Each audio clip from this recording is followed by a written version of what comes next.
नागपुर में एक बार फिर मेडिकल कॉलेज में एडमिशन के नाम पर ठगी का मामला सामने आया है। बिलतरोड़ी पुलिस स्टेशन क्षेत्र में रहने वाले मोहन खोबरागड़े से आरोपी दंपति ने 18,13,000 रुपए की ठगी कर डाली। आरोपियों ने फरियादी को उनकी बेटी का एडमिशन शहर की प्रतिष्ठित मेडिकल कॉलेज में कराने का झांसा दिया था और उसके एवज में लाखों रुपए ऐंठ लिए। अब पुलिस ने मामले की शिकायत दर्ज कर ली है और जांच शुरू कर दी है। वर्धामना क्षेत्र के निवासी मोहन खोबरागड़े ने अपनी बेटी के मेडिकल कॉलेज में दाखिले की उम्मीद से निखिल कामड़े और शीतल कामड़े नामक दंपति पर भरोसा किया। आरोपियों ने भरोसा दिलाया कि वे शहर के एक नामी मेडिकल कॉलेज में दाखिला पक्का करवा देंगे।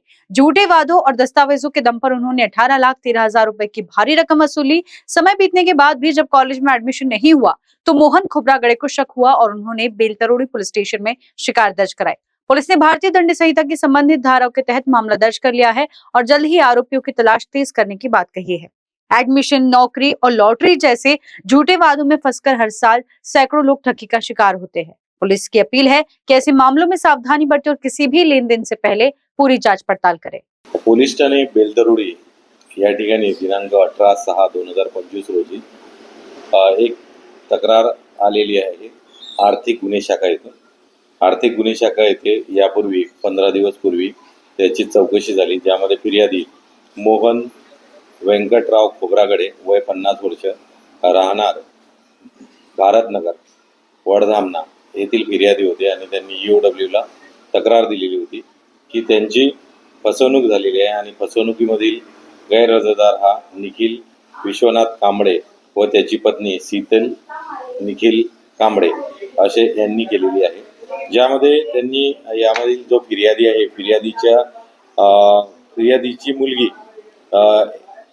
फिर्यादीची मुलगी शीतल कांबळे हिची MBBS मध्ये ॲडमिशन करून देतो, लता मंगेशकर चांगल्या नावाजलेल्या कॉलेजमध्ये ॲडमिशन करून देतो असे सांगून 18,13,000 रुपये असे फिर्यादीकडून लुबाडणूक केली आणि यामध्ये प्राथमिक आर्थिक गुन्हे शाखा यांनी सदर अर्जाची चौकशी केली आणि त्यामध्ये निष्पन्नता दिसून आली आणि निखिल विश्वनाथ कांबळे व त्याची पत्नी शीतल निखिल कांबळे या दोघांच्या विरुद्ध पोलीस स्टेशन बेलतरोडी या ठिकाणी अपक्रमांक 327/25 कलम 318(4), 316(2) व 3(5) असा BNS प्रमाणे गुन्हा नोंद केलेला आहे आणि त्याचा तपास पोलीस स्टेशन बेलतरोडी या ठिकाणी सुरू आहे।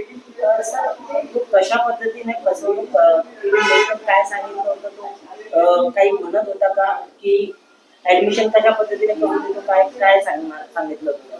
यामध्ये आरोपी याने फिर्यादीची दिशाभूल केली आणि त्यांनी गैरमार्गाने आणि गैरपद्धतीने लुबाडणूक करून आरोपीने फिर्यादीकडून 18,13,000 रुपये असा मोठा अमाऊंट कॅश आणि ऑनलाईनच्या स्वरूपात घेतला आणि ॲडमिशन करून देतो या नावाखाली आरोपीने फसवणूक केली फिर्यादीची। कारण न्यूज के लिए विशाल भंबड़वार की रिपोर्ट।